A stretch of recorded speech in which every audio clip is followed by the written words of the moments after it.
It's 2017 and Old Time Radio DVD is still here. Check out our new customer ownership program and the lowest prices ever. Just go to oldtimeradiodvd.com for full information about this wonderful program. Don't forget our new program, 123 Ready TV. Folks, this is really a great app for Android and Windows phones, computers, and tablets. And it's only $19.99. In the near future, we will be adding a new component to it, Old Time Radio. It's a great product for 2017. Visit oldtimeradiodvd.com today. Place your order. You'll be glad you did. Countdown for blast off. X minus 5, 4, 3, 2, X minus 1, fire.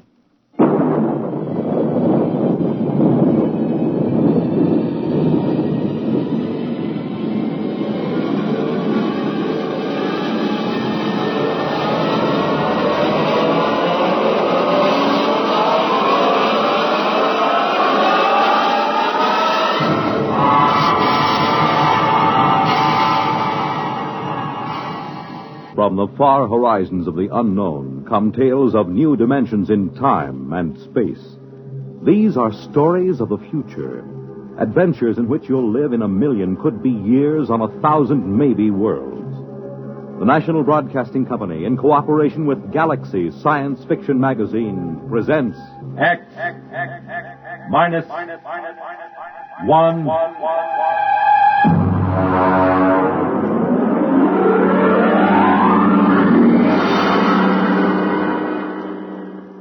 Tonight, the discovery of Mornial Mathaway by William Tent.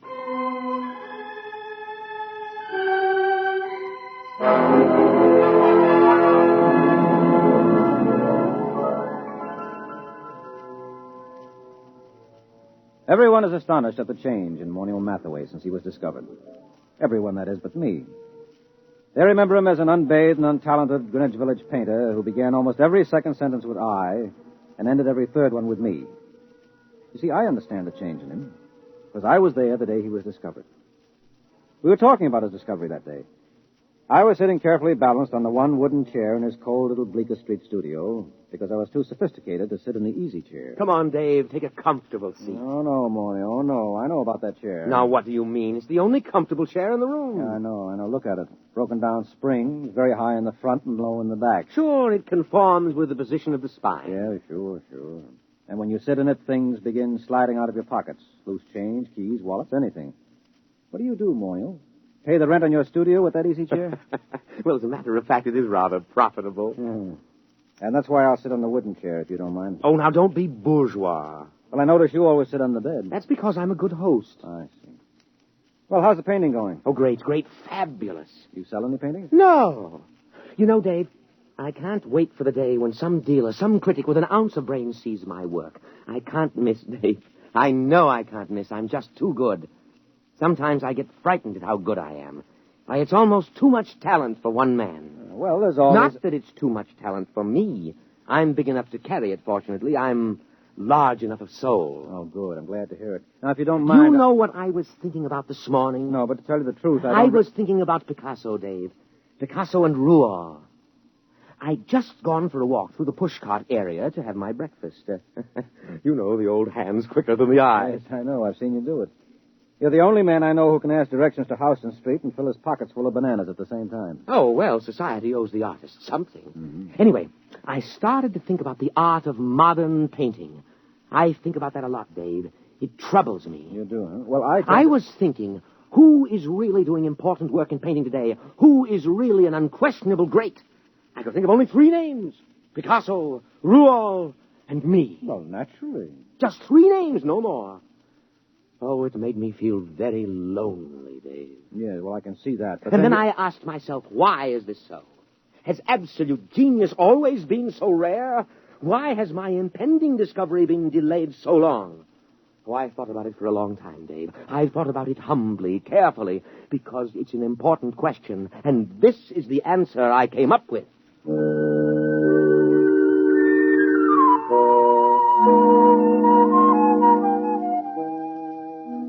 Don't bother waiting for the answer that Mornial came up with. It turned out to be a theory of aesthetics I'd heard at least a dozen times before from a dozen other painters in the village. Mornial was a bad painter, there was no question about it. I say that not only from my opinion. I've roomed with two modern painters, and I've been married for a year to another, but... Well, for example, a friend of mine, a fine critic of modern art, took a look at one of Mornial's paintings, which he hung over my fireplace in spite of my protests, and just kind of stared slack-jawed. What does he call that technique? Well, he says it's smudge on smudge. Well, I can believe it. Smudge on smudge, white on white, non-objectivism, neo-abstractionism, call it what you like. There's nothing there, nothing. Well, it doesn't even have the interest of those paintings that chimpanzee did a couple of years ago.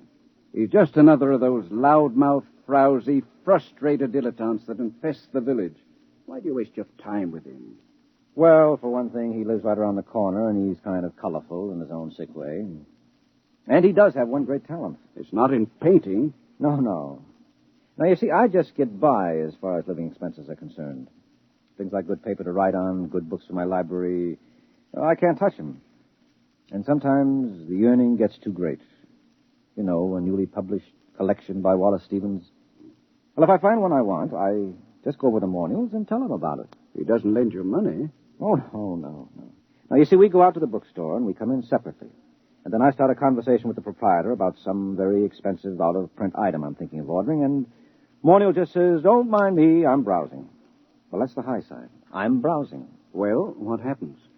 Well, while I'm keeping the proprietor talking, Mornial snaffles the Stevens. Isn't that just a little bit, Oh, well, I intend to pay for them, of course, just as soon as I'm a little ahead. Well, why does he do this for you? Oh, well, I pay off. I go through the same routine at an art supply store so Mornial can get canvas and paint and brushes. Of course, I really have to pay for Mornial's browsing. I have to suffer through listening to him, and then my conscience bothers me. Oh, it does. Yes, you see, I intend to pay for my things, but I know he doesn't. And that's why my conscience bothers me.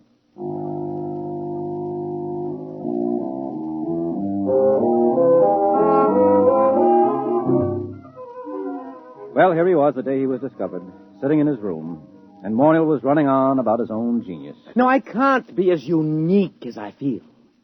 Other people must be born with the potential of such great talent, but it's destroyed in them before they can reach artistic maturity. Why? How? Well, let's examine the role that society plays in all of this. What's that? You got a hi-fi set? Nonsense. That's a crass materialistic concept that I should... Something is happening. Hey, when did you put the purple lights in? Purple? Oh, what's that? Look, it's shimmering. It's coming right through the wall. It looks like a box. We can't both be having an artistic vision. You're not the type. No, I'm not, and I'm not drunk either. Look out, something's going to happen. Mornial Mathaway?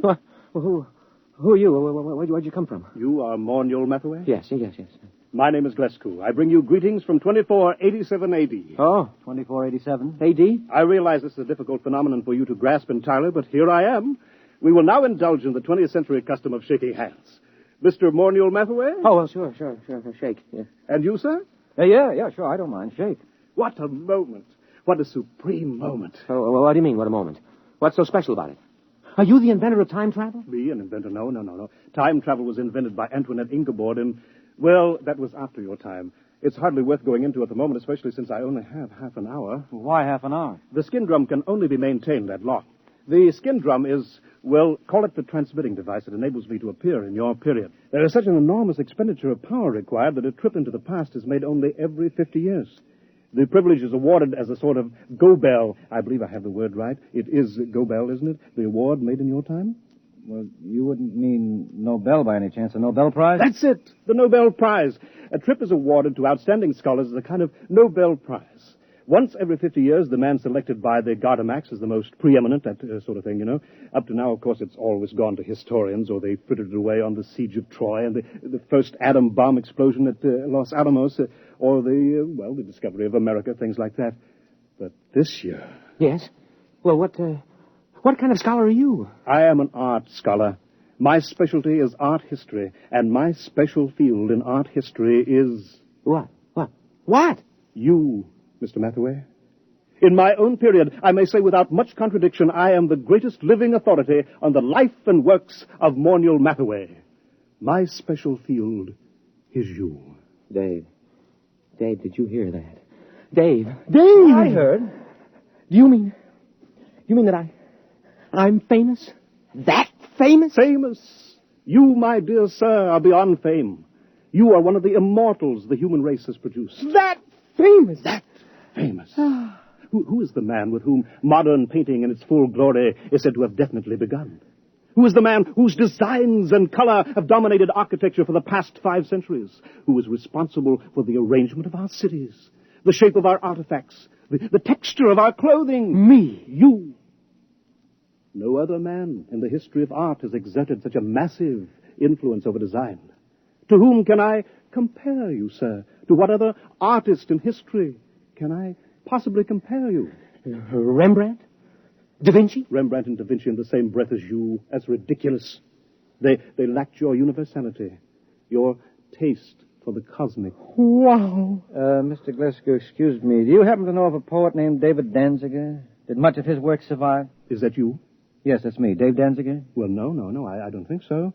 The only poet I can remember for this time and this part of the world is Peter Tebb. Tebb? Never heard of him. Then this must have been before he was discovered. But you see, I am an art scholar. Well, you see, checking my chronometer, I see my time is getting short. But it is an overwhelming delight for me to be standing in your studio, Mr. Mathaway, and looking at you at last in the flesh. I wonder if you would mind obliging me with a small favor. Oh, sure. You name it. Nothing's too good for you. What do you want? I wonder, I'm sure you don't mind, could you possibly let me look at your painting? The one that you're working on at this very moment. Well, sure. I have one right over here. Just, now pull the easel around. There you are. I intend to call this Figured Figurines number 29. Oh, but this... What's the matter? Well, surely this isn't your work, Mr. Mathaway? Yeah. It's my work, all right. Figured Figurines number 29. Recognize it? No, I do not recognize it, and that is a fact for which I am extremely grateful. Could I see something else, please? Something a little later. Well, that's the latest. Everything else is earlier. Here, you might like this. Now, I call this Figured Figurines number 22. I think it's the best of my early period. Oh, dear. You know, well, this looks like smears of paint on top of other smears of paint. Right. Only I call it smudge on smudge. But you probably know all about that, being such an authority on me. And now, here we have Figured Figurines number 12. Do you mind leaving these figurines, Mr. Mathaway? I'd like to see something of yours with color and form. Well, I haven't done any real color work for a long time. Oh, wait a minute. Wait. I have one over here somewhere, an old canvas. I was going to paint over it. Here we are. This is one of the few examples of my mauve and mottled period that I've kept. Oh, right. I can't imagine why. It's positively, oh, dear. Oh, now, wait a minute. Let me show you some of my intestinal period. Here. Here's a particularly good one. It's called Large Intestine Rampant. You like it? Oh, please. I think I'd like to sit down. Well, take the comfortable chair. And here's another one called Small Intestine Incisive. Oh, it's rather good, don't you think? I managed to avoid completely any definite line. You notice that? I don't suppose you have a drink of Glafax. Oh, no, of course you don't. It hasn't been invented yet. Oh, now here's one that's bound to be great. It's one of my earlier smudge on smudges. It's called Fly Ash. I painted it by coating the canvas with slow-setting glue and leaving it out on the window for about 2.5 hours. Notice the delicate deposit of soot. No, please. Please, Miss Mathaway, please. Oh, I've got lots more. I don't understand this. All these canvases, this is obviously before you discover yourself and your true technique. But I'm looking for a sign, a hint to the genius that is to come, and I find... Well, how about this one? Here. Oh, please. Oh, take that away. Oh, dear. Oh, dear, no. Oh, look, I'll have to leave soon. I don't understand this at all. Let me show you something here, gentlemen. Here, a pocket edition of the source book. The complete paintings of Mornial Mathaway, 1928-1996. Were you born in 1928? Yep. May 23rd, 1928. Here, look at the first painting. Well, that's beautiful.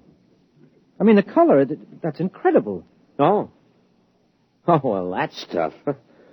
Well, why didn't you tell me you wanted that kind of stuff? You mean you have paintings like this, too? No, not paintings. One painting.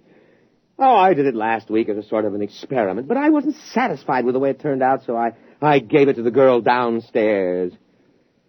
Would you like to look at it? Oh, yes. Very much. Well, here, I'll just toss you a book on the bed.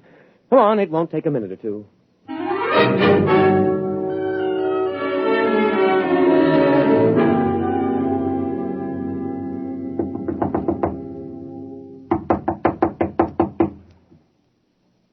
Oh, she isn't at home. I thought she'd be home now. Oh, I did so want you to see that painting. I want to see it. I want to see anything that looks like your mature work. But time is getting short. The chronometer... I'll tell you what.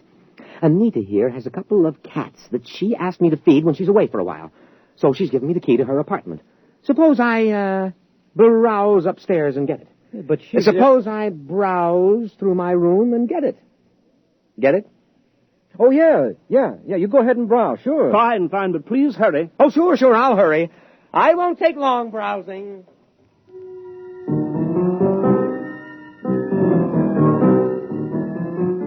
Well, that was it, the high sign. I'd seen Mornial Mathaway in action too many times as a shoplifter not to understand it. He was going upstairs to lift that book that he'd dropped on the bed. I knew he hadn't ever painted a picture like the one in the book, but he would now. Only he wouldn't paint them. He copied them. Well, I started talking automatically. You paint yourself, Mr. Glasgow? No. Of course, I wanted to be an artist when I was a boy. I imagine every critic starts out that way, but I found it far easier to write about paintings than to do them. Once I began reading the life of Mornial Mathaway, I knew I had found my field. Not only do I empathize closely with his paintings, but he seems so much like a person I could have known and liked. That's one of the things that puzzles me.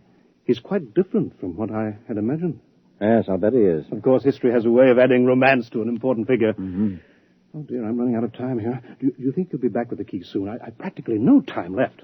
I've just got to get upstairs to the time translator. I just can't wait. I'll have to hurry now. Oh, dear, I did want to see an original Mathaway. I did want to. Mr. Mathaway, Oh! What's the matter? The time translator, it isn't here. It's gone. The book is gone, too. And Mathaway, he stranded me here. He must have figured out that getting inside and closing the door made it return. Yeah, he's a great figure. And he'll probably figure out a very plausible story to tell the people in your time to explain how the whole thing happened. Why should he work his head off in the 20th century when he can be an outstanding hero-worship celebrity in the 25th? So what will happen if they ask him to paint merely one picture? Oh, he'll probably tell them he's already done his work and feels he can no longer add anything of importance to it. He'll no doubt end up giving lectures on himself. Don't worry. He'll make out. It's you I'm worried about. You're stuck here, aren't you? Are they likely to send a rescue party after you? No. Every scholar who wins the award has to sign a waiver of responsibility in case he doesn't return. No, I'm stuck here. Tell me, is it very bad living in this period? Well, not so bad. Of course, you'll need a social security card. I don't know how you go about getting one at your age, and well, the immigration authorities may want to question you since you're sort of an illegal alien. Oh, dear, that's awful. Wait a minute. It needn't be. I'll tell you what. Mornial has a social security card. He had a job a couple of years ago. He keeps his birth certificate in that drawer along with his other papers. Now, why don't you just assume his identity? He'll never show you up as an imposter. So do you think I could? Won't I be... won't his friends, his relatives... No, he hasn't got any family, and I'm about the only friend he's got. You could get away with it. Maybe grow a beard and dye it blonde. Naturally, the big problem would be earning a living. Being a specialist on Mathaway and the art movements derived from him wouldn't get you set an awful lot right now. But I could paint. I've always dreamed of being an artist. I don't have much talent, but there are all kinds of artistic novelties I know about, all kinds of graphic innovations that don't exist in your time. Surely that would be enough, even without talent, to make a living for me on some third or fourth-rate level.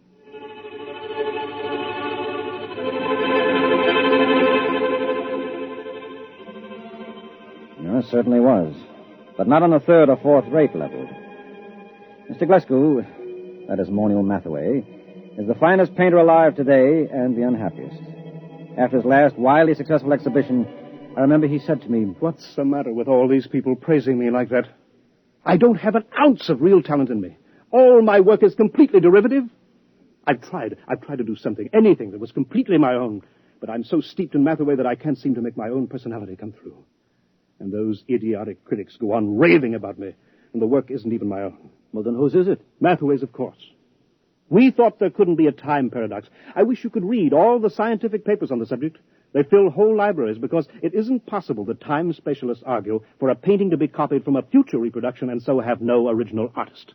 But that's what I'm doing. I'm copying from that book by memory. Look, Glescu, that is Mathaway, don't knock yourself out. But it's dishonest. No, it isn't. You're deliberately trying not to copy those paintings.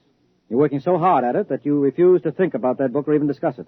As a matter of fact, when I tried to get you to talk about it a little while ago, you couldn't actually remember it. That's true. That's true. You're the real Mornial Mathaway, and there's no paradox. You're actually painting those pictures. You're not copying them from memory.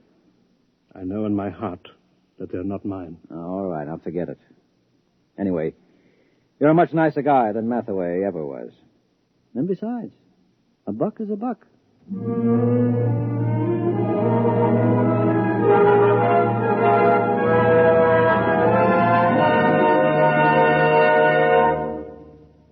You have just heard X-1, presented by the National Broadcasting Company in cooperation with Galaxy Science Fiction Magazine, which this month features Lulu by Clifford D. Simak, a story which demonstrates that a spaceship should be a Darb, a Smasher, a Pip, a Beaut, but man all battle stations if it ever becomes a sweetheart of a ship. Galaxy Magazine, on your newsstand today.